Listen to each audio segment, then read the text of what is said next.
Bem, então vamos dar início a esse encontro com a ETEC São Paulo, né? Boa tarde, presidente, eu vou acompanhá-lo hoje.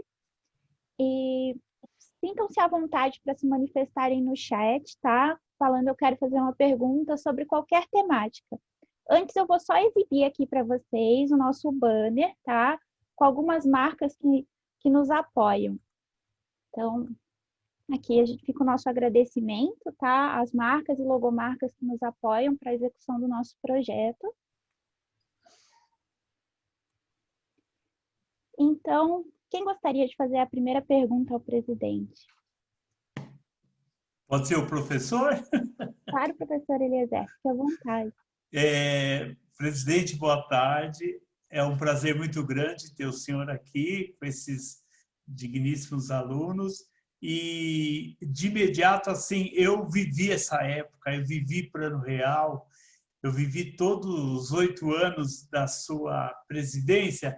E, assim, se foi tão bom, se foi ótimo no início, por que esses anos atuais a gente não continua nesse controle da economia, nesse controle de preços, onde as pessoas, o que ganham, né, o que recebem, não conseguem arcar com seus compromissos financeiros. Foi muito bom, para ser verdade. Muito bem.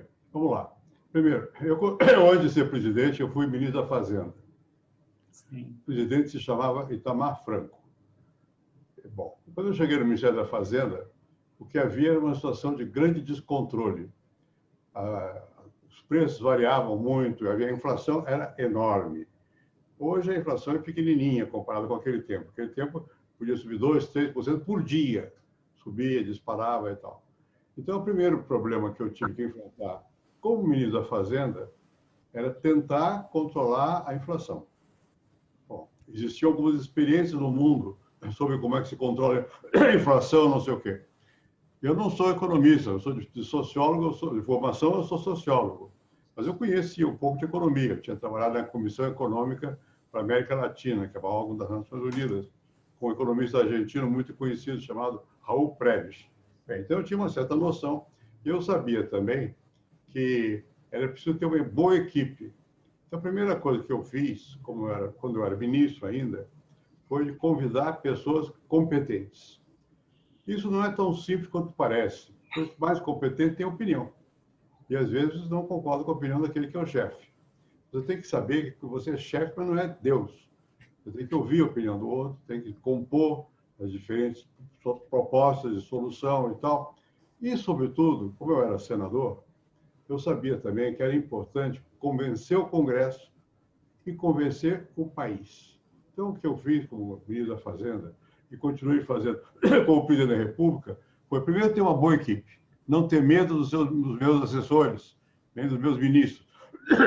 Alguns podiam ser até mais competentes do que eu na área econômica. Não tem importância, quanto mais competente, melhor. Segundo, você tem que ter a capacidade de convencer o Congresso, porque você não mexe na economia, nos preços, no que seja, na dívida externa, que naquele momento era grande, sem você ter apoio no Congresso.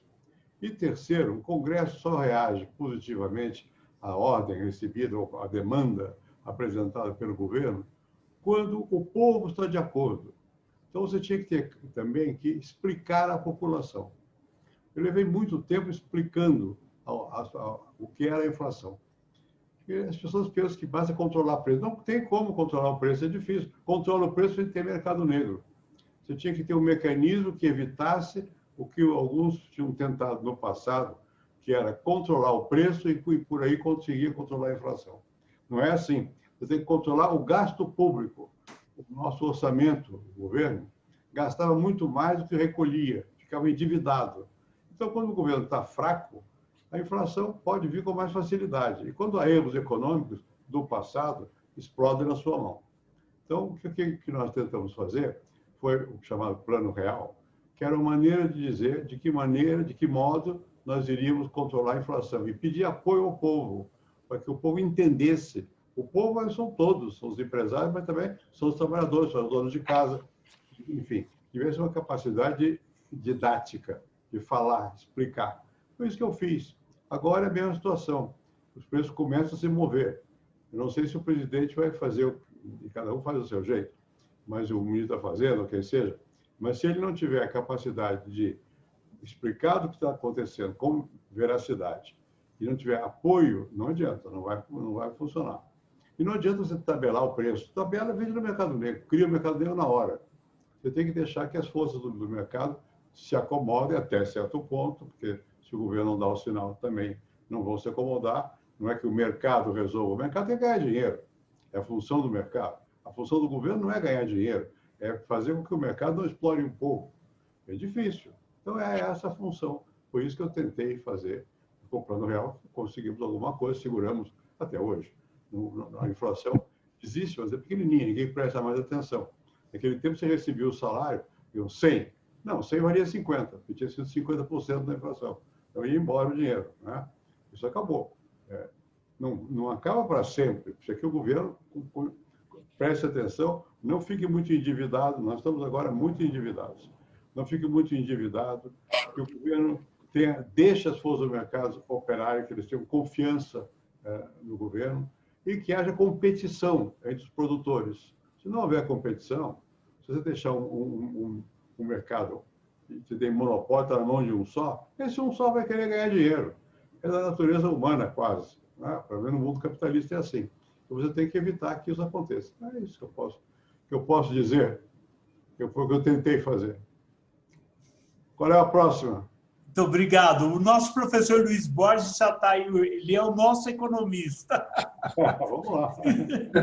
Boa tarde, presidente. Prazer enorme estar aqui na frente do senhor. Nunca na minha vida pensei que eu teria essa oportunidade de estar conversando com o senhor. Eu sou economista de formação e quando Plano Real, todos esses planos mirabolantes aí que foram surgindo, né, eu estava na faculdade nessa época, né? Eu gostaria, assim, eu só consegui entrar agora, se eu me desculpe também, né, com alguns problemas técnicos aqui no meu computador. Tá complicado toda essa pandemia, não tem tanta experiência assim. E... Oi, talvez uma coisa que eu gostaria muito de saber do senhor, né, é aquilo que eu falei. Eu tive a oportunidade de ver outros planos econômicos, como o plano Collor, plano Besser, Cruzado Novo, e aquele monte de planos que a gente teve. O que diferenciou o Plano Real, que o Plano Real conseguiu, né, dar tão certo, e os outros planos econômicos, como o senhor falou, né, tabelamento de preço, tabelamento de salário, tudo isso não deu certo, não funcionou. A gente passou por todas essas experiências e a gente viu que não funcionou. E aí, de repente, me entra o Plano Real e mudou-se totalmente essa história, né? Um plano que dura até hoje, né? Eu lembro muito bem, vira e mexe saía uma nota nova, aquele monte de zero. Eu brinco com os meus alunos, olha, eu já ganhei milhões, né? Eu ganhava de salário alguns milhões de... Eu já nem lembro mais o nome das moedas, tá, presidente? Mas, né, eu olho a minha carteira profissional e vejo, ganhava 2 milhões, 3 milhões, né? E até brinco com eles, eu já ganhei milhões, hoje eu já não ganho mais isso, mas teve uma época na minha vida profissional que eu ganhava alguns milhões, né? E era um sufoco, né? A gente tinha no supermercado, os preços mudavam 3 vezes durante o dia. Você ia de manhã era um preço, à tarde era outro, à noite era outro preço. E aí, de repente, veio o Plano Real e isso mudou totalmente, né? O que levou a gente ter um sucesso tão grande do Real e os outros falharem? E complementando até a minha pergunta, presidente, por favor, né, o que vai acontecer daqui para frente? Né? Eu vejo o quanto valia R$100 na época do lançamento do Real, quanto que R$100 vale hoje. Né? Apesar que o senhor falou, a inflação ela é pequena, realmente ela é pequena, mas quais são as perspectivas? O que o senhor enxerga como perspectiva para o futuro do nosso país? Eu tenho ficado muito preocupado com o que eu tenho visto e receioso. Né? Eu vejo esses meus alunos, eles não sabem o que é inflação, presidente. Eles não têm noção do que é inflação. Eles não vivenciaram isso. E só quem vivenciou, como fomos nós, a gente sabe o terror que era aquilo. Sabe? Você não poder se planejar. Eu amo me planejar. Eu planejo, tudo eu planejo na minha vida. Planejo. E naquela época era impossível se fazer um planejamento. Ah, eu quero trocar de carro. Como você vai trocar de carro? Esse mês o carro é tanto, no mês seguinte ele praticamente era 50%, 60% mais caro. E o salário nunca acompanhou isso. Né? A gente vê que o salário não acompanha. O salário ele não acompanha os preços. Tá? Para onde nós estamos indo, presidente? Por favor, né? O que o senhor enxerga lá para frente?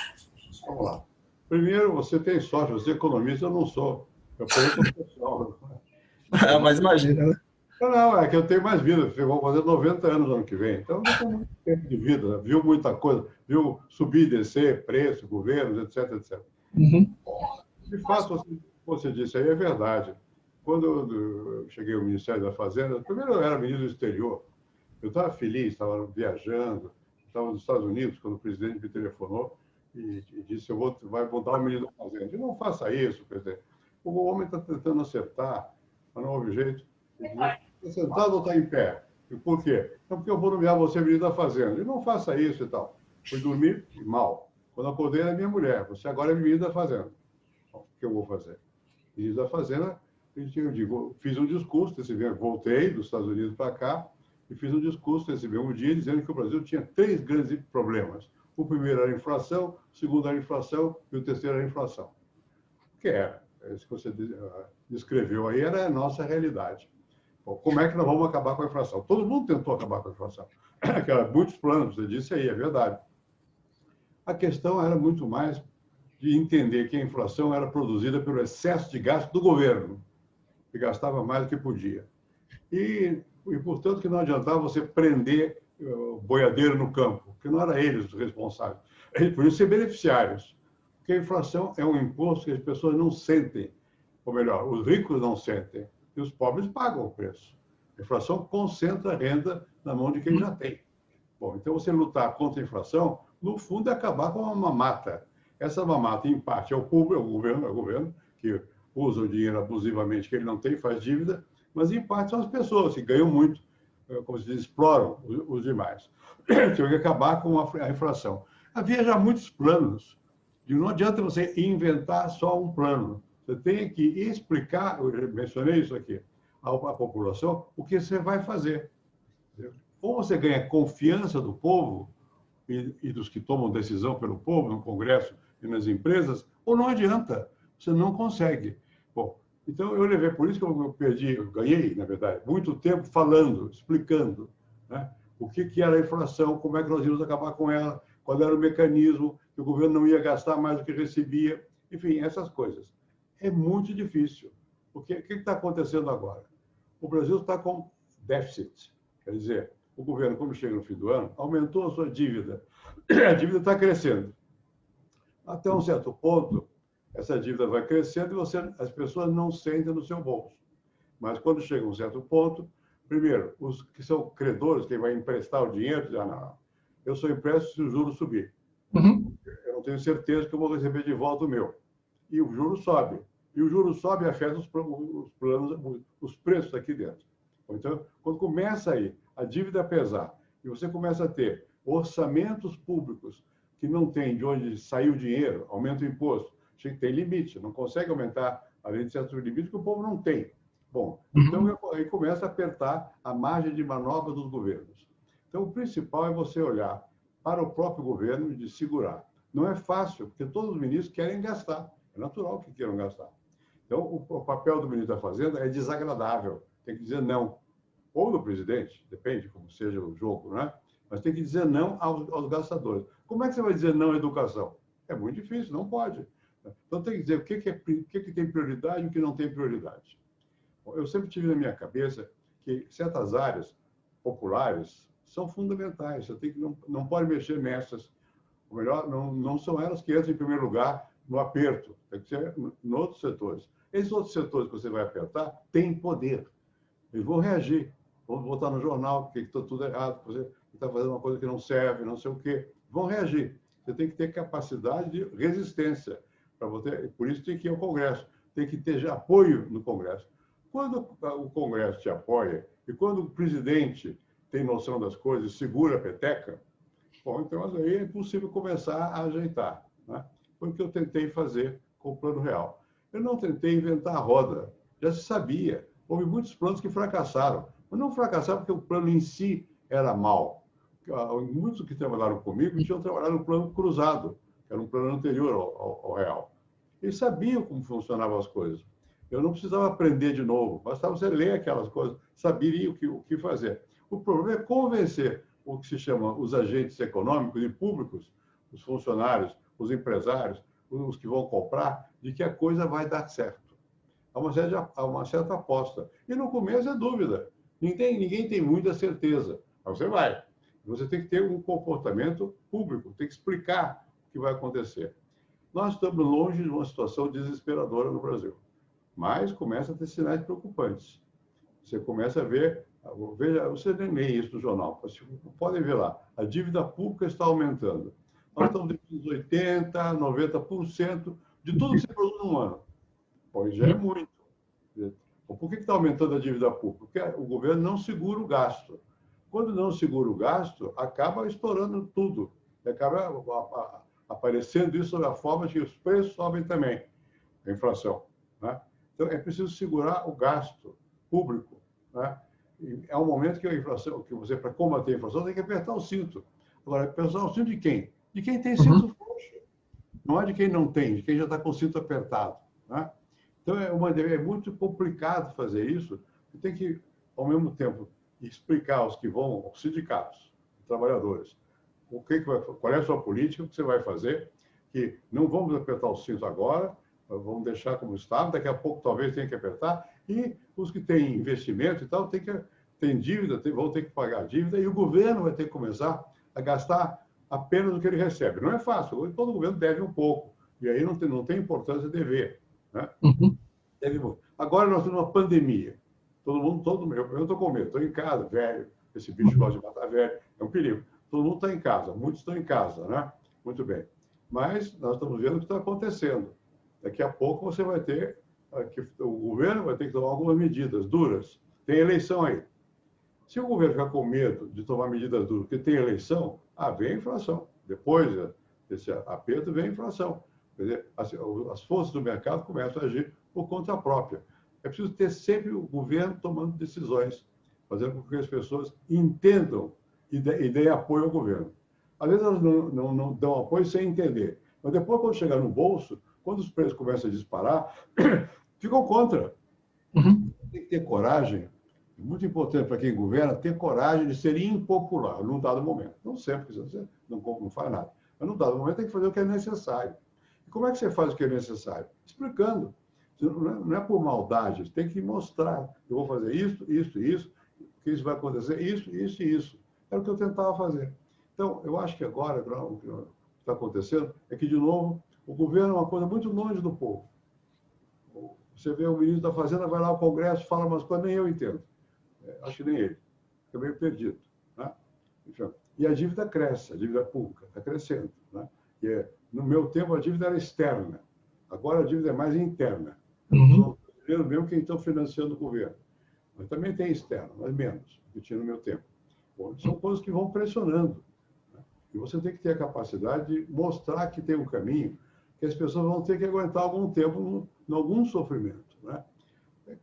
Você controlar o preço não resolve, porque, como eu disse aqui, cria o mercado negro. Houve muitas tentativas de controle do preço. Cria o mercado negro. Nós lançamos uma moeda nova, que era o real.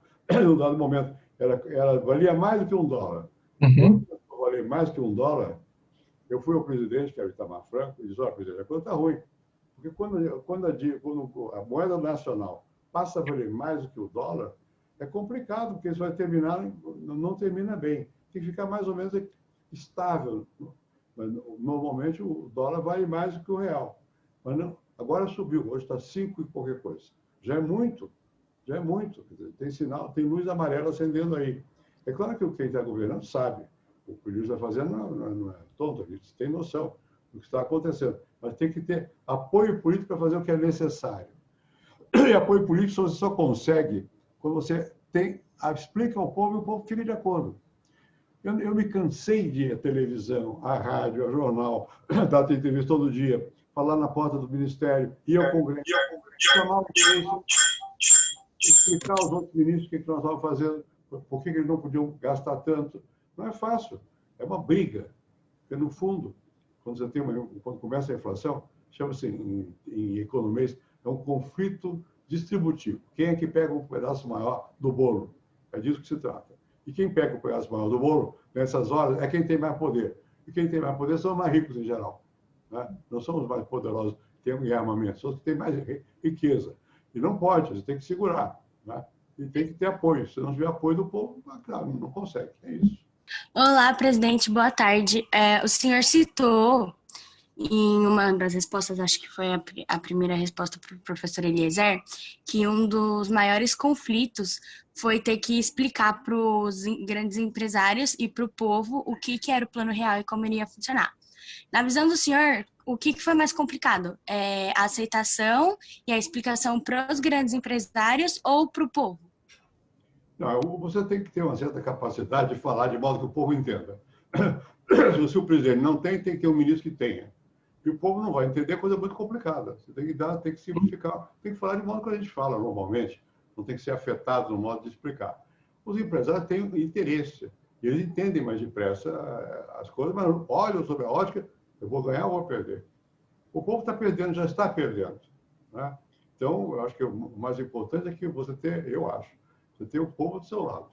Mas tem que ter força política, porque senão os que têm o dinheiro têm mais força. Então, você tem que ter um certo equilíbrio. E tem que dar atenção também aos empresários, porque eles são os que vão ter investimento, eles vão arriscar o dinheiro deles também, não é fácil. Né? Tem que ter, sobretudo, disposição para conversar com as pessoas. Governar não é você dar ordem. Você dá uma ordem lá em Brasília e ninguém sabe. Lá no Amapá, no Rio Grande do Sul, no Mato Grosso, São Paulo, ninguém tem ideia. Não adianta você dar uma ordem. Você tem que ter as pessoas convencidas que você está no caminho certo. Tá? E tem que entender por quê. Tem que apoiar. Né? Eu nunca perdi o contato com os empresários, com os banqueiros de São Paulo, do Brasil, né? Com os produtores de agricultura, nem muito menos com os trabalhadores. Tinha que conversar. Era difícil, porque o PT dominava o setor sindical. E uma vez o PT espalhou em São Paulo. Real é pesadelo. Bom, não era pesadelo. Politicamente não interessava fortalecer a mim, nem ao Itamar, nem ninguém. Queria o Lula. Tudo bem. Lula sabia, mas eu chamei o Lula também, conversei com o Lula para explicar o que ia fazer e tal, e não falou nada. Mas o partido dele ficou contra. E vários outros ficaram contra também. Né? Bom, até que você ganha o povo. A maioria do povo não tem partido. Quer saber se a minha vida melhorou ou piorou. Isso que as pessoas querem realmente saber. Você tem que se dirigir, quando você é presidente, você tem que se dirigir a todos. Não tem que se perder só nas particularidades. Partido meu, partido seu, partido... Não. Você tem que pensar no conjunto. Né? É fácil de falar, mas é difícil fazer. É isso que tem que ser feito, mesmo agora. Mas depois você tem que ter alguma capacidade de liderança. Sem liderança, as coisas não andam. Se você não tiver quem seja capaz de levantar confiança em outras pessoas, não vai. E muito frequentemente, quando você está no governo, eu aprendi logo que eu era professor. Na USP. O professor é uma pessoa, em geral, vai lá, o aluno levanta, ostenta, não sei o quê, você diz o que tem que dizer, o aluno anota e vai embora. Não é assim na política. Na política você tem que fingir que a ideia não é sua, é dele. Tem que ter a capacidade de não querer assumir de cara o que você está conduzindo. Tem que deixar que as pessoas é que estão te conduzindo. Não é simples. Mas tem que ter um certo jeito para poder conversar com os outros. Não pode ser de nariz para cima. Né? Os que estão contra vão dizer, olha, tá vendo? Fulano é metido a besta, é elite, fala melhor outra língua, inglês que português, essas coisas. Para desmoralizar. Não adianta você rebater. Você tem que, no seu comportamento, ser diferente. É simples. E a mesma coisa a explicação. Tem que dar uma explicação simples, que as pessoas entendam a razão, por que está fazendo tal coisa. Mas você tem que ter a capacidade, portanto, de traduzir em palavras acessíveis coisas que são muito complicadas. Né? E eu me lembro que uma vez eu fui aqui fui ser entrevistado pelo Silvio Santos, um barracão que era alugado por ele, aqui perto do Rio Tietê.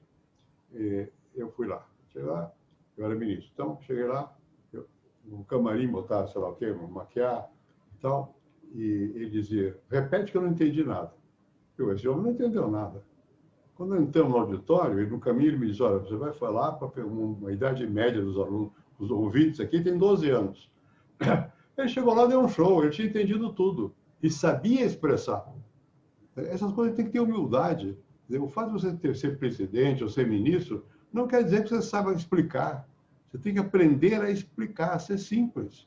Né? Mesmo que pense que você é metida besta, é isso, é aquilo, é professor aqui ou ali, não tem importância. O importante não é ser ou ter sido professor aqui ou ali, é ser ou não ser humano, capaz de comunicar, explicar, com uma relativa humildade. Quer dizer, se você não convencer os que não são tão cultos, nem tão experientes quanto você vai perder a parada.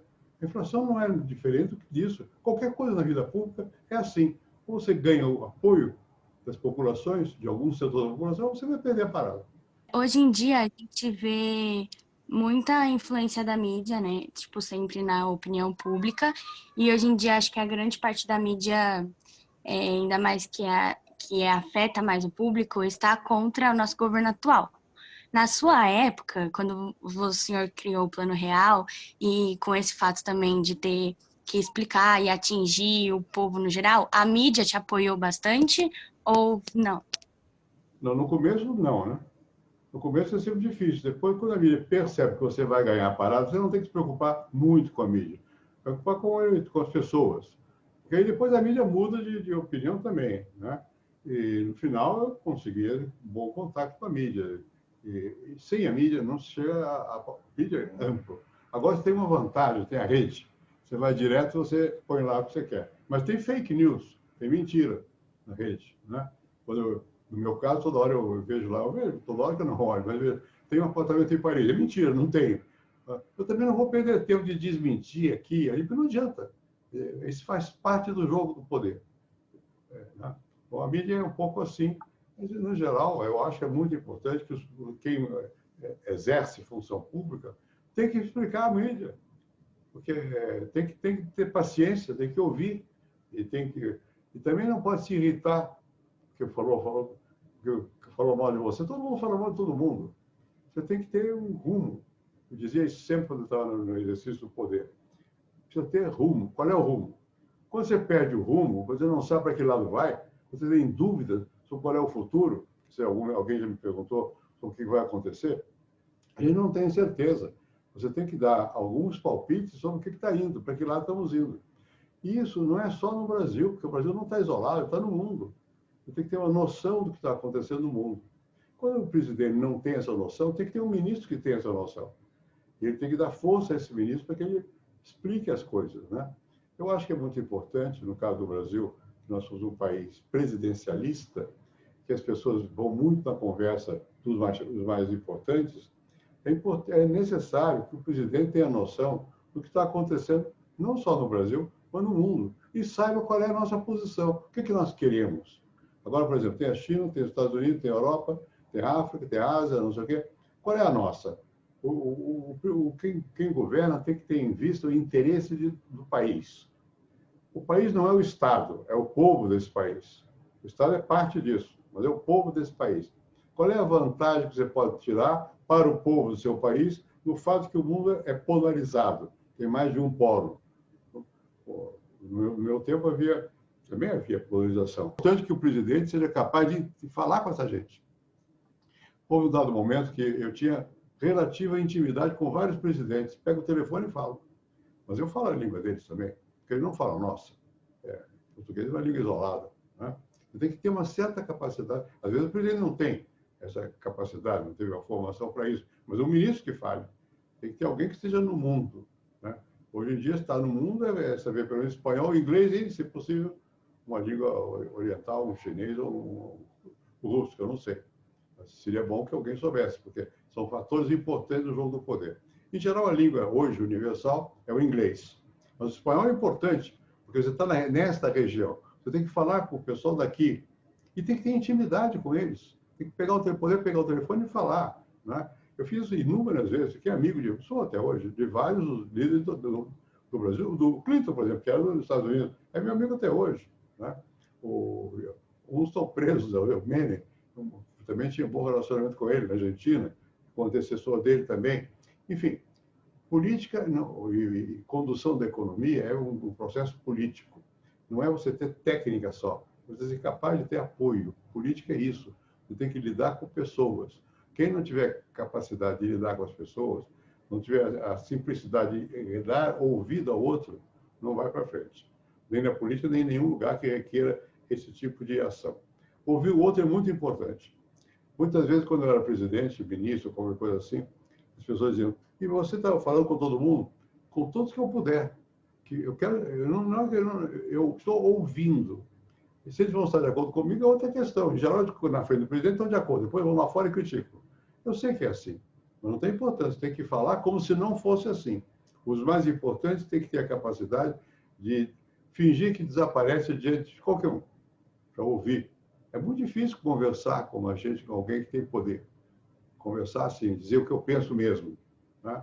E é muito importante que você tenha algumas pessoas que sejam francas com você, que possam te dizer a verdade, inclusive na família, mas não só, no governo também. Quem é que é capaz de dizer e não chegar lá com uma conversa fiada só para agradar? O primeiro impulso de quem não tem, que se aproxima de alguém que é poderoso, é agradar o poder. Está errado.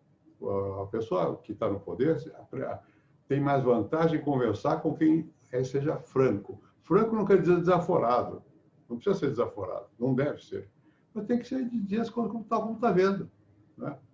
Quando eu estava no governo, eu conversava, quando era difícil, né, com o jeito que tomava conta da piscina do Palácio do Alvorada. Piscineiro. Eu gostava muito de conversar com ele. Um dos vários motoristas que eu tinha. Um dos vários garçons que eu tinha. Porque eles falavam. Então, é muito difícil quebrar a distância. Vocês podem perceber, mesmo entre nós, estamos longe aqui, mas no começo dá uma certa distância e tal. Não sei se eu falo. Gente mais jovem é mais fácil, porque gente mais jovem é mais desabrida, vai lá e fala. Gente mais velha é mais cuidadosa. Custa dizer o que está pensando mesmo. E você precisa ouvir o que os outros estão pensando para você poder se ajustar a eles ou para você mudar a opinião deles, depende das circunstâncias. Enfim, se quiserem um conselho, não entre na vida pública, é muito complicado, melhor ficar fora dela. Bem, aqui a gente tem uma pergunta agora da Marina. Marina, por favor. Oi, presidente. Primeiro, obrigada pela oportunidade. Eu gostaria de saber se o senhor vê alguma possibilidade de a inflação voltar aos níveis de antes, no plano real, ou se tem alguma diferença desses dois tipos de inflação, se vai ficar tão ruim assim. Não, eu espero que não. Nada mais, os países aprendem com as experiências passadas, né? E o Brasil de hoje é bem diferente do Brasil daquela época. O Brasil hoje tem mais possibilidade dos grupos se organizarem. Tem a internet, que no meu tempo não tinha.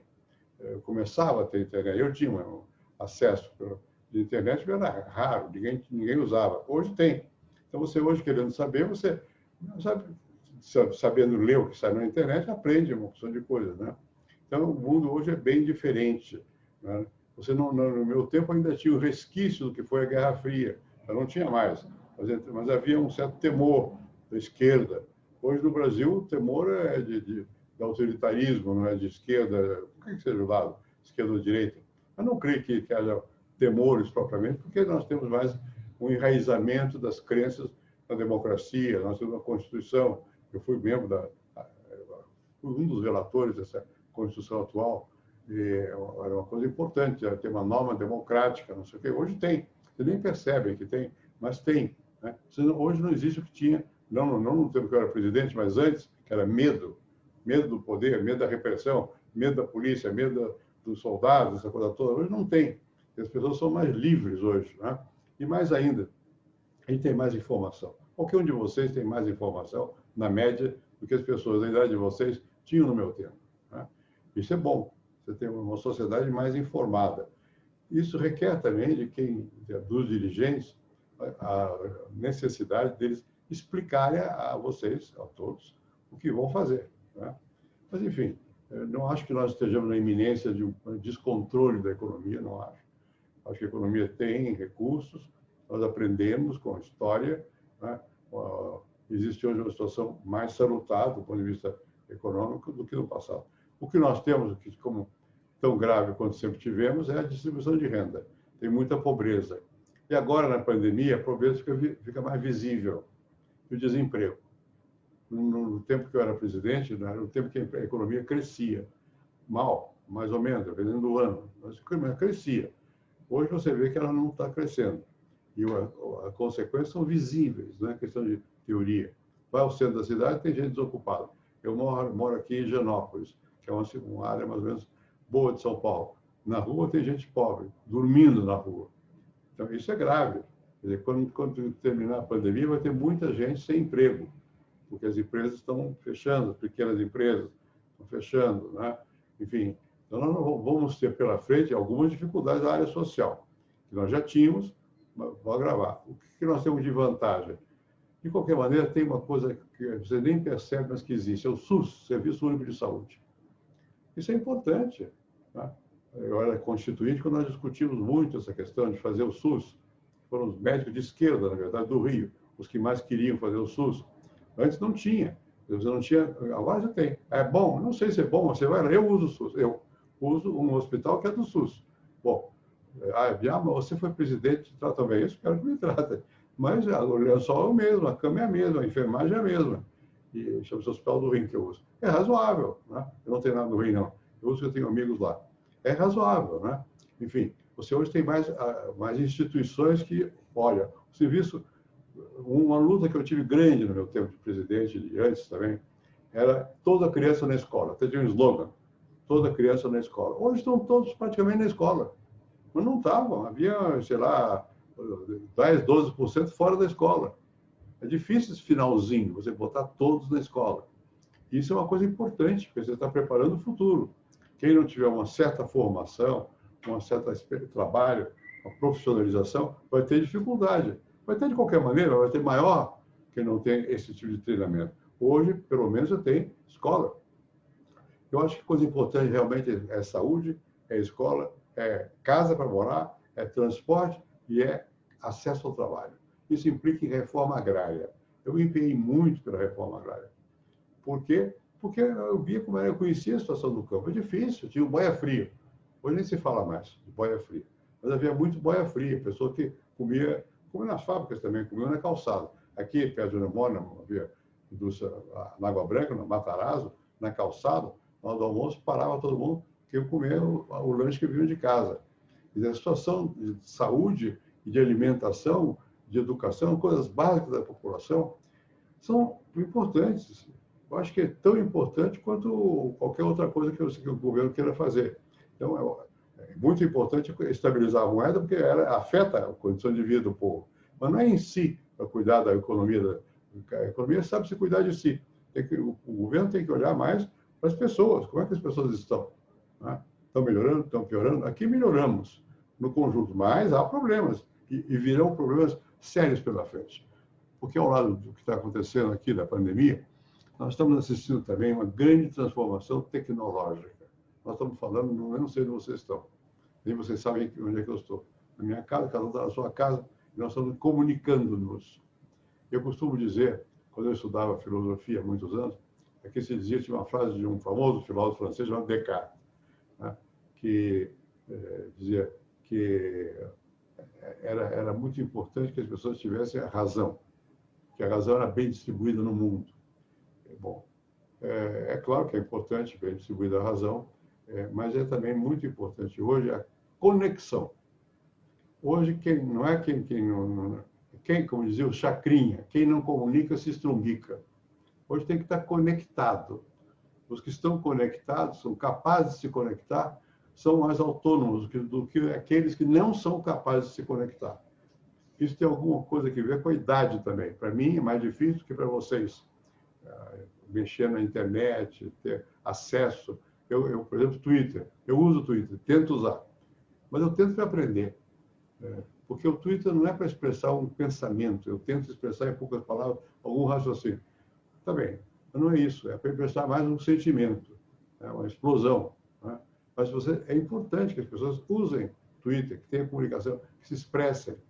Eu acho que essa questão hoje mudou muito, a sociedade hoje é interconectada, e quando eu digo interconectada, se você souber uma língua estrangeira, está conectado também, com qualquer lugar do mundo. Vai para a internet e você fala, ouve, né, o que está acontecendo no mundo.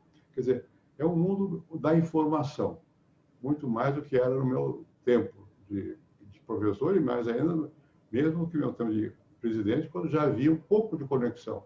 Agora é uma conexão muito grande.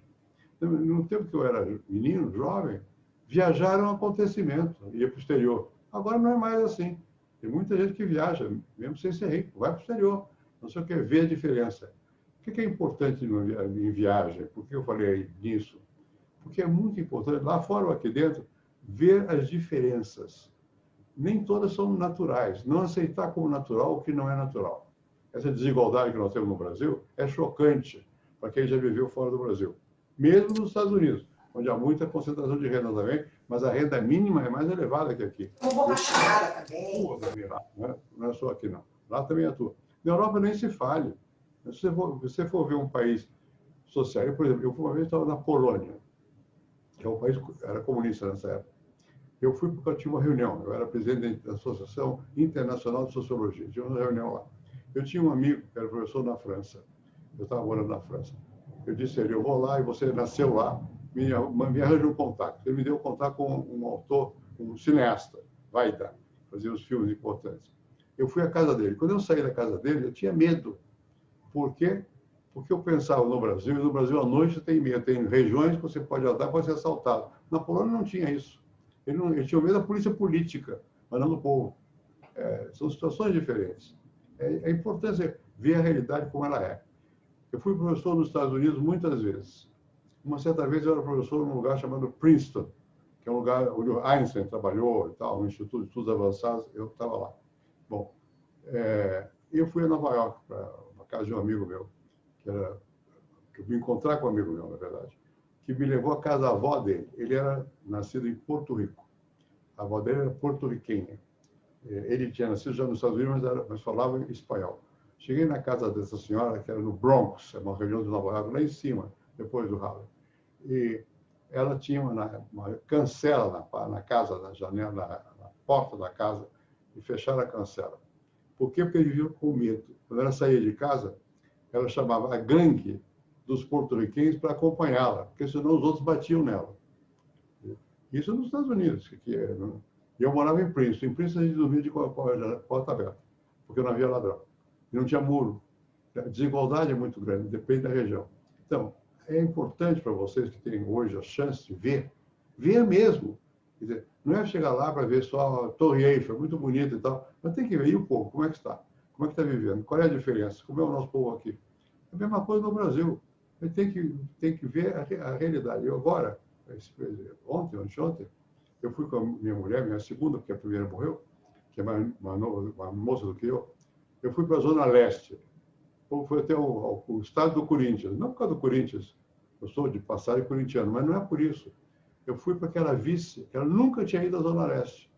São Paulo é muito grande, as pessoas não conhecem. E é preciso que conheçam. Uma coisa é a Zona Leste, vai para a Zona Sul, é diferente. Né? Vai para a Zona Oeste, é outra coisa. Tem que ter noção da diversidade.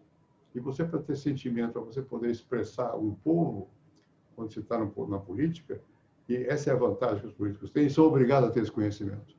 Eu aprendi muito com a vida política, porque você vai fazer comício, e comício não é só aquela gritaria que se vê lá, né, porque hoje é antiquada, mas é a preparação do comício, é contato com a pessoa, convencer, ver como é que é a realidade. Eu conheço bem a cidade de São Paulo, conheço o estado de São Paulo, conheço o Brasil também. Não é conhecer no livro, eu conheço o livro, mas eu conheço de ver, de tocar, de sentir. Minha mãe nasceu em Manaus, na Amazônia, eu conheço a Amazônia. Dormi na floresta já.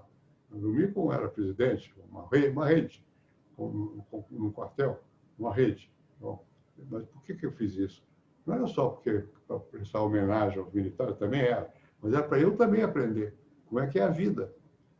Ou você tem a capacidade de sentir as pessoas, você não faz nada na política. Se você pensa que o seu pequeno meio representa o conjunto do Brasil, não está enganado, porque o Brasil é muito diverso. E o mundo é mais diverso ainda. E você tem que conhecer essa diversidade para aprender com ela e conviver com ela e melhorá-la, se possível. Isso já não é tarefa para mim, eu estou pregando aqui para vocês têm que fazer, eu tenho que dormir. Bem, nós temos aqui algumas perguntas. Agora é a Raíra. Oi, tudo bem? Boa tarde. Só queria falar primeiro que eu estou muito com frio na barriga, porque eu já estudei muito sobre o Senhor. E minha pergunta é sobre algo mais atual, né? Que deu bastante polêmica, que foi a nota de R$200. E eu li bastante, né, sobre os prós e contras. Eu queria saber o que o senhor acha sobre ela, né?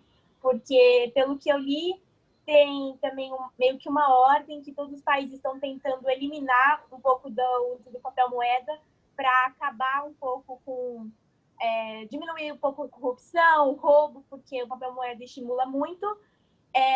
E o Brasil, né, fez essa nota de 200 e acho que em 2019 a cédula de €500 deixou de circular na Europa e todos os países sendo emergentes, sendo de primeiro mundo, estão tentando eliminar, e o Brasil veio nesse ano e realizou essa nota. O que o senhor acha sobre isso? Sua opinião, né? Porque eu já li várias coisas, também tem o quesito de que essa nota, ela também diminui o gasto para você produzir, né? Já que ela tem maior valor. E o que o senhor... Qual a sua opinião sobre isso? Bom, eu acho que primeiro significa que pode haver os preços tão altos, né? Porque R$200 é bastante dinheiro. Mas a expressão da moeda em si não quer dizer muita coisa. Por que o governo emite uma de 200? Porque ele está percebendo que você hoje, com a nota que tinha, que era de 100, sei lá de quanto era, você precisa de muitas notas para comprar alguma coisa ou para você receber o salário. Mas isso em si mesmo não é nem bom nem mal, é neutro.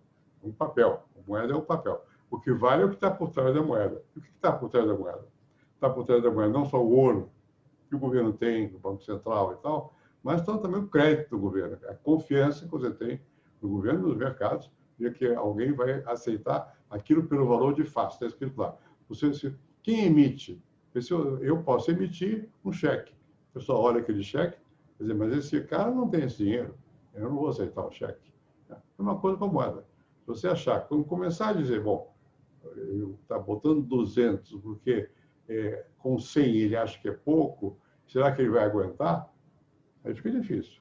Mas, por enquanto, eu acho que o governo tem condições de aguentar. Eu acho que há confiança suficiente na nossa economia, né, no nosso governo, na nossa economia, para nós termos a capacidade de solvência, quer dizer, o que está escrito na moeda virar bem material que você queira. É um instrumento entre você e o bem que você deseja comprar. Ou que você possa mesmo guardar essa moeda e uma taxa de juros que é de X vai ser suficiente para você sentir que essa moeda está sendo remunerada. Enquanto as pessoas acreditarem nisso, o governo pode emitir a moeda que ele quiser. Quando o governo não, quando as pessoas começam a desacreditar, aí fica difícil. Depois de 200 é pouco, 500, é 1.000, é 2.000, aí está mal. Aí é inflação. Você acaba gerando a produção de mais moeda para pagar o mesmo valor. Não mudou nada. O que mudou é a moeda, que já não expressa mais o que expressava no passado.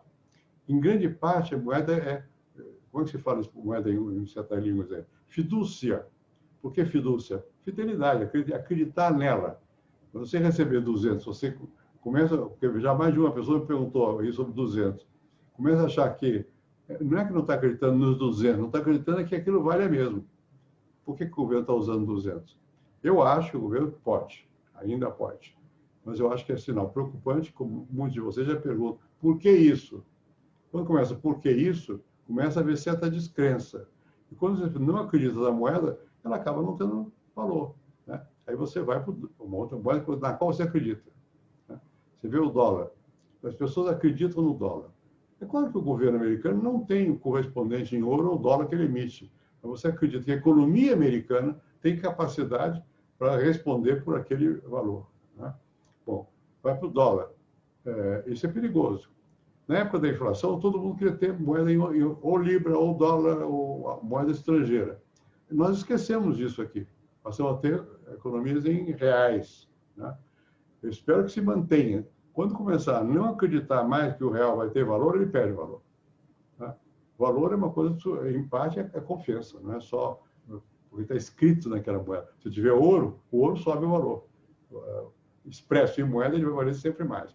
Quando as pessoas começam a comprar ouro, ou começam a comprar dólar, ou marco, ou o que seja, é que eles não estão mais acreditando que aquela moeda expresse uma economia forte e um governo competente. Esse é o ponto. Moeda, em grande parte, é a expressão de você acreditar ou não no que ela diz que vale. Quando você deixar de acreditar, ela deixa de valer. Por enquanto, eu acredito. Eu, pelo menos, tento acreditar. Mas, assim, acho que o senhor não ouviu, é porque, tipo, tem uma nova ordem, né, que ela prioriza o pagamento, assim, digital, né, tentando eliminar... Digital, por cartão, tudo mais, também tem essa coisa de PicPay, essas coisas. Que o mundo tá, né, a economia anda junto com a tecnologia, tudo anda junto com a tecnologia. E aí, tipo, por exemplo, na Índia, que não é um país de primeiro mundo, tá tendo um processo de eliminação de 500 rúpias e 1.000 rúpias desde 2016. E o Brasil lançou a nota de 200, né? Então, isso vai contra essa ordem. Tipo, você concorda com isso de priorizar o pagamento digital, sendo que 40% da população brasileira não tem conta bancária? O que o senhor acha sobre isso? Eu acho o seguinte, digital ou não digital, quando a moeda se for em dólar, se fosse em dólar ou em libra, você não tinha dúvida. Digital é só a expressão de um valor que é pactuado na sociedade, e aquilo vale aquilo mesmo. Nossa questão não é o modo de transmissão, não é a tecnologia, é o que está por trás. Se a moeda representa mesmo 200 o quê? Você com 200, você compra a mesma coisa que com 2 de 100 comprava há 2 meses? Quando você comprar com 200 menos que comprava com 2 de 100 há 2 meses, você começa a não acreditar na moeda. E aí você tem o começo da possibilidade de subir preço. É isso que acontece. Se isso está expresso de uma maneira tecnológica, não é grave. Eu não acho grave. O grave é quando você deixa de acreditar na moeda mesmo, né? Ninguém nos Estados Unidos ou na Europa hoje tem dúvida quanto à expressão tecnológica da moeda, porque eu confio na moeda, né? E agora, nós aqui parece que estamos começando a ter dúvida. Eu acho ruim isso, melhor, mas depende do governo. O governo vai ter que tomar posição, tem que primeiro acertar mais, uma coisa difícil, a dívida pública, o gasto público. Todo mundo demanda, todo mundo tem necessidades. E o governo, em certo momento, não tem como. Quando ele começa a fazer o que ele não pode, e é o período da demagogia nas eleições, é que ele promete e acaba fazendo mais do que pode, nós vamos pagar o preço mais adiante. O preço é a desconfiança no valor da moeda, e aí pode voltar a inflação. Eu espero que não se chegue a esse ponto. Bem, agora a gente tem aqui uma pergunta do Henrique. Henrique, por favor. Vamos lá, Henrique. Boa tarde, primeiro. Eu queria voltar naquele tema de inflação da época do Plano Real. Eu vejo meu pai falando sobre inflação e às vezes tipo, eu não consigo entender completamente o que é a inflação. Ele fica falando, nossa, que teve muita moeda e que o preço mudava do dia para a noite, no mesmo dia mudava, né? Foi o que o senhor falou. E eu queria entender mesmo o que você, como você caracteriza a inflação e tipo, como você acha que ela vai afetar a gente daqui para frente? Vamos lá. Na verdade, naquele tempo, quando havia inflação, você tinha que ter uma profissão, remarcador de preço. Eu estou no supermercado, o dia inteiro tinha gente marcando o preço mais alto. E aí estava galopante a inflação. Nós não estamos nesse ponto. Mas pelas perguntas que fizeram, começa a haver dúvida sobre o valor da nossa moeda. Por que começa a haver dúvida? Porque, no fundo, a perda de confiança de que ela vale mesmo o que está dito ali que ela vale. Essa que é a verdade. Começa a haver perda de confiança, né, no valor expresso pelo governo naquela moeda. Então, a inflação, no fundo, é quando você perde a confiança de que realmente você tem um rumo definido que o governo vai ter capacidade de solvência de pagar os credores dele, de que o orçamento não está de tal maneira mais inchado e não existe recurso para pagá-lo, o governo vai ter que emitir sem ter lastro, sem ter base para fazer esse pagamento. Aí começa um processo, no fundo, de descrença. Quando você começa a não acreditar no valor da moeda, acaba por ela perde valor.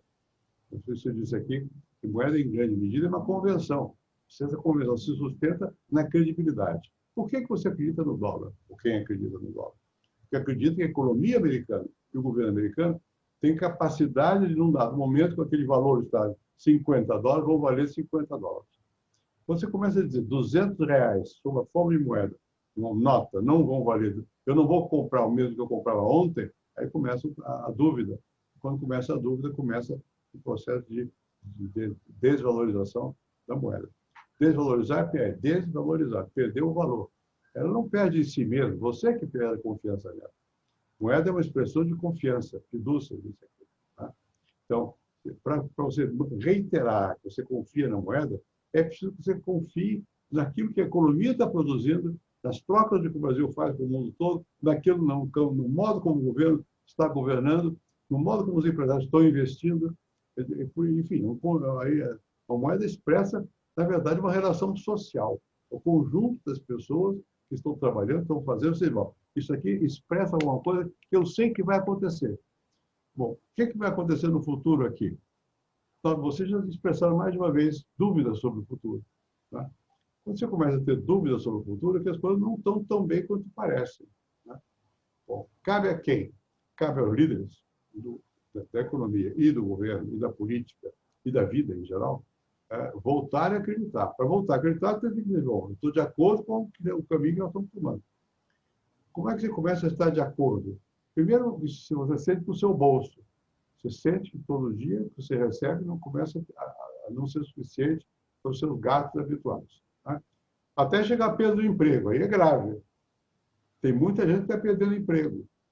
Isso é culpa do governo? Não é culpa em si. Economia mundial, tem muitos fatores que jogam aí. Mas o governo tem que estar preocupado, como deve estar, com essa questão. Ele tem que criar postos de trabalho. Como é que cria postos de trabalho? Você tem que ter alguém que confie que eu vou investir meu dinheiro para fazer alguma coisa e que depois eu vou ganhar algum dinheiro por isso aí. Bom, começa a ver, você anda por São Paulo, você começa a ver, alugue-se em lojas. É bom, é um mau sinal. É culpa do governo? Não é diretamente culpa do governo. É a economia que foi apertada pela crise e pela pandemia também. Né? Que veio um mau momento. O governo começou a tentar reorganizar a economia. Bom, veio a pandemia. Mas começa a ver sinais visíveis de que o futuro é mais incerto. Isso já se traduz no quê? Estatísticas sobre emprego e desemprego. Estão crescendo as estatísticas de desemprego. Eu não gosto disso, eu preferia que tivesse a gente empregada, pelo sofrimento que isso causa às pessoas e pelo fato que isso significa que, no fim, vai acabar afetando o conjunto do futuro. Né? O futuro nunca está dado, a gente constrói o futuro. E, em parte, do quê? Na confiança de que você vai fazer alguma coisa. Olha aqui. Eu me lembro no tempo de Juscelino Kubitschek, foi antecessor meu muitos anos antes. Juscelino, que eu não conheci pouco, mas ele era uma pessoa sonhadora. Ele resolveu fazer 50 anos em 5. Os mais conservadores eram esse homem é maluco. Alguns apostaram nele. Não fez 50 em 5, mas fez muita coisa. Quer dizer, criou esperança e fez confiança e fez Brasília. Brasília para ele é uma loucura. Eu fui a Brasília. Meu bisavô fez parte da comissão que montou o Brasil, século XIX. A localização do centro do Brasil, onde deve ser a capital, não sei o quê. Bom, eu fui lá quando estava construindo Brasília. Era aparentemente uma coisa despropositada. Por que fazer Brasília? Tem o Rio. Bom, mas foi importante fazer Brasília, porque desenvolveu as forças do centro-oeste do Brasil. Muita gente acreditou naquilo, e hoje você vai a Brasília, é uma cidade como qualquer grande, trepidação, não sei o quê. E, enfim, você tem que imaginar um futuro que ainda não existe, de positivo. Se você começar a imaginar um futuro que ainda não existe, negativo, vai dar negativo. Não necessariamente, mas tem a tendência a dar negativo. Você não pode ser maluco, não pode ter uma coisa despropositada. Mas você percebe se quem está falando está agindo de modo tal que está construindo um caminho, e tem caminho, tem rumo, ou não tem rumo. Quando você consegue mostrar o povo e você tem rumo, vai fazer isso, você começa a fazer com que a população siga aquele caminho. É isso que é liderar. Liderar é fazer com que os outros se convençam de alguma coisa. Convencer quer dizer o quê, etimologicamente? Convencer. Vencer junto, vencer com alguém. Você não vence sozinho. Você tem que ter a capacidade de arrastar o outro para o seu ponto de vista, de tal maneira que seja nosso. Tá? Isso é que é a vida política. Quem é que é líder no país? É quem é capaz de convencer que vai no rumo certo. Se a população ficar convencida, pode ser que dê certo. Vai dar certo? Não sei, depende do mundo, não depende só de nós, depende de circunstâncias, mas tem mais chance de dar certo. Quando você está perdidão no poder, não faz nada. Vai para cá, fica como cabra cega, não consegue. E às vezes não é por culpa da pessoa, a situação às vezes começa a se desmoronar, começa a haver tanto problema simultâneo que não há capacidade humana de controlar, de definir um rumo, um caminho. Nós não chegamos ainda a esse ponto, mas há risco há. A pandemia acelera traços negativos, porque se você já tinha uma economia bamboleante, com a pandemia piora. Não é culpa de alguém? Não, é de um micróbio. Podíamos ter feito? Podíamos, sempre você pode fazer melhor. Não é bem assim, eu não acho que seja responsabilidade direta do governo o fato de ter uma pandemia que primeiro veio dos ricos, por viajar, por veio dos pobres, agora está matando o pobre. É ruim, é uma coisa muito penosa e vai ter consequências. Você vai ter bastante consequências. Você vai precisar de gente que tenha visão do futuro, do Brasil, da tecnologia, do mundo, do que fazer, com quem se aliar, como é que o Brasil tira mais vantagem, inclusive da briga que é entre os grandes. Não pode pensar que o Brasil é tão poderoso assim, porque não é. Tem que ter uma certa noção de onde é que você está pisando. Enfim, mas é isso que eu acho. Obrigada, presidente. A gente tem aqui outra pergunta da Fernanda. Primeiramente, boa tarde. Estou grata por estar participando da reunião, né? Eu queria saber se o senhor acredita que tem alguma maneira de diminuir os preços dos itens básicos para o ser humano. São os produtos da cesta básica. Como, por exemplo, o arroz, que a gente teve muitas notícias nos últimos dias, que teve a inflação, que aumentou o preço, e isso acarreta danos na população inteira, seja donos de restaurante que antes conseguiam comprar e agora estão tendo muitos problemas, tanto na nossa população em geral, né? Veja, não é uma coisa simples saber por que os preços sobem. Você falou do arroz. Eu não sei como é que está a situação da produção, do consumo e, sobretudo, da exportação.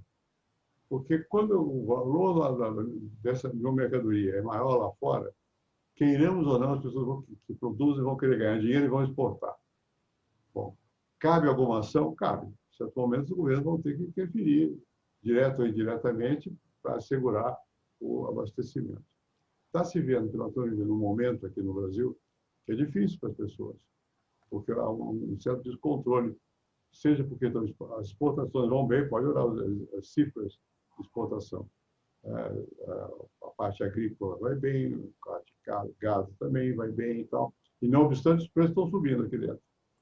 Bom, em parte é porque você tem bons compradores lá fora. Tem que ter um certo equilíbrio nisso tudo. O governo tem a função. Eu não acho que o mercado sozinho resolva isso. Porque o mercado, evidentemente, vai querer ganhar mais. Quem tem arroz na mão vai vender. Onde é que o governo é melhor? É no consumo interno ou é no externo? Vale mais no externo? Vou para o externo. Aí você tem que ter alguma força que regule isso, se for o caso. Eu não sei se é isso que está acontecendo especificamente com o arroz, porque são todos os produtos. Quando são todos os produtos, está havendo um problema mais complicado. Está havendo um problema de você não ter, ou da moeda, às vezes acontece, está perdendo o seu valor, e no fundo ela está expressando uma perda de confiança. Mesmo que as pessoas não sintam isso, está havendo uma certa desesperança quanto ao futuro. E começa a desandar tudo. Né? Bom, portanto, eu acho que a maior parte das pessoas no Brasil acha que a política não vale a pena, a política é coisa de malandragem, a sujeira. Está errado, porque tudo depende da política. E, em última análise, mesmo essa coisa que eu mencionou, o balanço dos preços, a subida e descida de preço, no caso, a subida de preço aqui, bom, isso é em função do limite que está faltando condução. Né? Eu não estou responsabilizando A, B ou C, porque eu não sei, realmente não sei. Mas está começando a haver um sentimento que as pessoas estão com um certo medo. que pode acontecer amanhã. Eu entendo até, porque por causa da pandemia que acelera esse medo. Né? Mas não é só a pandemia. Vem a pandemia e tem o desemprego. E você vai fazer uma compra numa lojinha qualquer e o preço está começando a disparar. Quando as pessoas pedem referência de valor, cada um pede o preço que quer. E um, se tem dinheiro, paga, outro, se não tem, fica na pior. Não chegamos nesse ponto, mas pode chegar. E o governo precisa estar atento a esse fenômeno da vida cotidiana, tem que saber como é que está a cintura do povo, como está a comida das pessoas, né, a vida das pessoas, para atuar enquanto é tempo. Sempre na vida, se você não atua, as coisas acontecem. Não está dado que necessariamente vai ser assim. Depende das decisões que nós tomemos. A decisão principal vem do povo mesmo. O povo vai eleger, pode eleger bem, pode eleger mal, isso é variável, depende da opinião de cada um, né? E vai reagir. E hoje tem a internet que reage na hora, né? Com fake news ou sem fake news, reage. E os governos têm que ser uma espécie de mata-borrão, tem que pegar aquilo, não pode reagir de imediato e mandar prender. Não. Tem que entender o que está acontecendo. Pelo que eu estou vendo aqui, vários me perguntaram sobre a vida cotidiana. Está difícil a vida cotidiana. Mas é claro que está difícil. A gente vê, não precisa ser sábio para perceber que a vida de todos nós está complicada. Né? Não a minha. A minha já era. Vou fazer 90 anos, já era. Mas a de vocês está complicada. Vocês têm dúvida. O que eu vou fazer no futuro? Eu tenho futuro? Vai ter emprego para mim? Eu vou ter comida em casa? Quando chegar a esse ponto, vou ter comida em casa? Está muito grave. Né? Bom, não creio. Não está generalizado isso, mas começa a ver aqui ou ali, eu acho que está mais do que na hora dos governos perceberem que nós não estamos no mar de rosas. E é possível, por consequência, começar a despertar de novo confiança. E confiança não desperta com palavras só, não. Tem que ter palavra mais ação. Eu falei do plano real. O que eu falava, fazia. Vai acontecer isso, vai acontecer aquilo, vamos deixar variando os preços por tantos meses, depois vai acertar na unidade real de valor, não sei o quê, o salário vai subir, enfim. E acontecendo. Ninguém acredita só no palavrório. Tem que ter fatos que comprovem que você está falando e está acontecendo. Aqui nós estamos num momento que começa a dúvida. O que está acontecendo? Não sei o que está acontecendo. Tomara que os governos, não é um só, mas os governos em geral, prestem atenção e não se percam só em acreditar que vai tudo bem. Porque não vai tudo bem. Nós estamos sentindo que não vai tudo bem. Vamos passar agora para a última pergunta, presidente, é a pergunta da Yasmin. Por conta do nosso tempo, a gente vai para encerrar a partir dessa pergunta. Vamos Yasmin, lá. por favor. Pode, quem fala? Boa tarde, presidente. Primeiramente, eu gostaria também de agradecer pela oportunidade de estar participando dessa reunião. E provavelmente o senhor deve estar acompanhando, né, o que está acontecendo no Pantanal, todas aquelas queimadas, os animais todos machucados. E a minha pergunta para o senhor, na sua opinião, qual política ambiental poderia ser feita para reduzir esses impactos das queimadas no Pantanal? Bom, deixa eu te contar o seguinte. Eu, há muitos anos, dos anos 70, eu participava de um grupo lá na Suíça, em Nyon, uma cidadezinha que tem lá, de alguém que tinha trabalhado na reunião do clima, em 72, reunião da ONU sobre o clima, não sei o que e tal. Então, naquele tempo, eram poucos que prestavam atenção às questões climáticas. Eu sou muito sensibilizado pelas questões climáticas. Eu não posso dizer especificamente, eu conheço o Pantanal, todo ano queima, é verdade. Né? Talvez esse ano tenha queimado um tanto mais, eu não sei, precisa ver depois comparativamente. Mas isso não pode servir de desculpa para não atuar. Quer dizer, nós estamos assistindo, basta ver a televisão, você vê que todo dia tem queimadas grandes. É natural, não é natural, acontece nessa época do ano. Mas agora está havendo a suposição de que alguns fazendeiros põem fogo, querem ocupar a mata, e é mais grave. É mais grave. Por que é mais grave? Porque eu ainda ontem estava lendo um ensaio do João Moreira Salles, na revista que ele publica. E lá na revista ele mostrava o que está acontecendo. O Brasil é um dos países que tem muito mato ainda, muita selva, Amazônia, não só na Amazônia, tem toda a parte.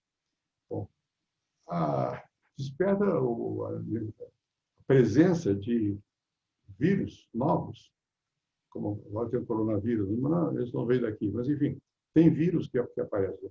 Quando você rompe o equilíbrio da natureza, complica muito.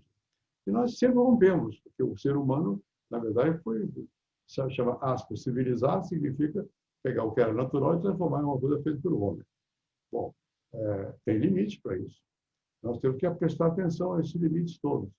E talvez nós estejamos, no caso da queimada, eu não vou dizer coisa que eu não sei para examinar, mas pode ser que estejam desmatando além do necessário.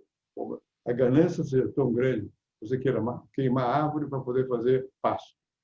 Bom, tudo bem, para quem faz o pasto vai ganhar dinheiro, mas nós vamos sofrer a consequência disso. Se você generalizar, você começar a destruir floresta, o ser humano vai padecer.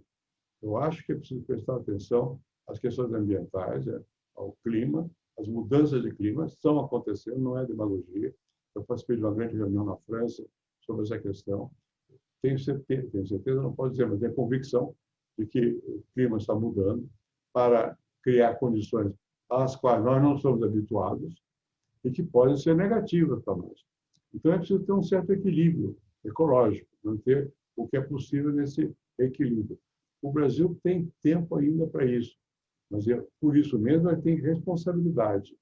É preciso evitar que haja uma tentativa de desmatamento assolado.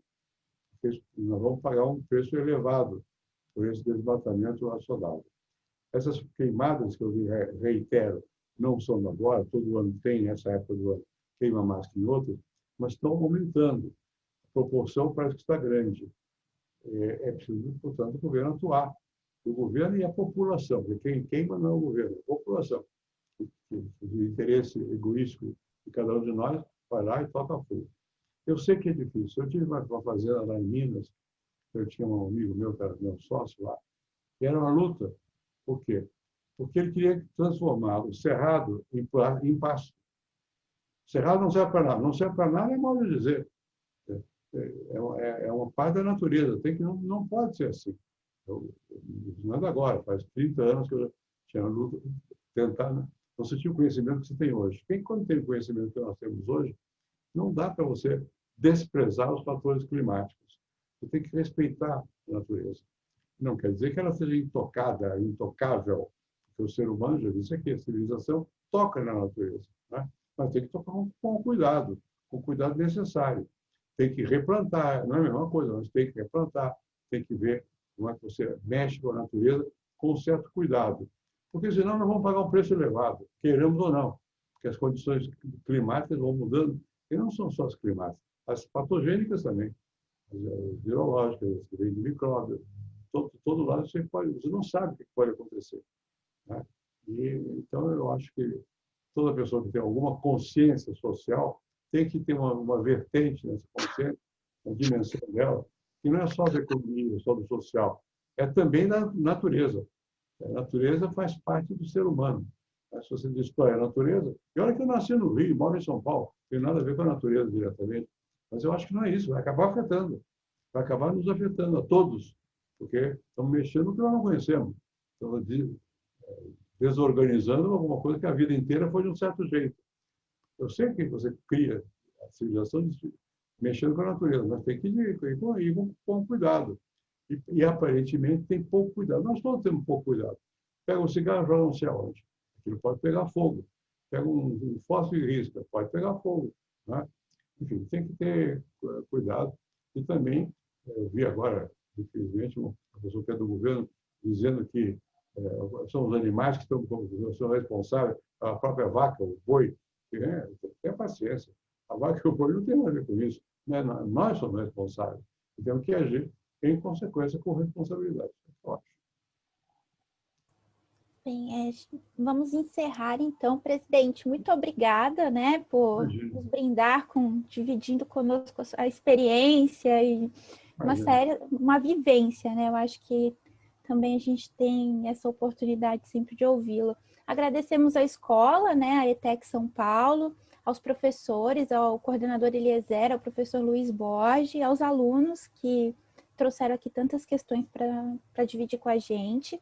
E aí eu vou passar para vocês mais uma vez o nosso banner, tá? Agradecendo aos nossos patrocinadores, agradecendo as marcas que nos apoiam e apoiam esse projeto que a gente executa na Fundação. Quem tem que agradecer sou eu, paciência de me ouvirem. Muito obrigado. Na pandemia é ótimo isso, eu vejo uma opção de gente, é ótimo. Muito obrigado. Obrigada, presidente. Tchau. Boa sorte para vocês. Obrigado. Até logo. Tchau, boa tarde a todos. Até logo. Boa tarde, foi um prazer. Muito obrigado, presidente. Até logo. Obrigada, Boa na presidente. escola. Tchau. Tchau, tchau. Obrigada.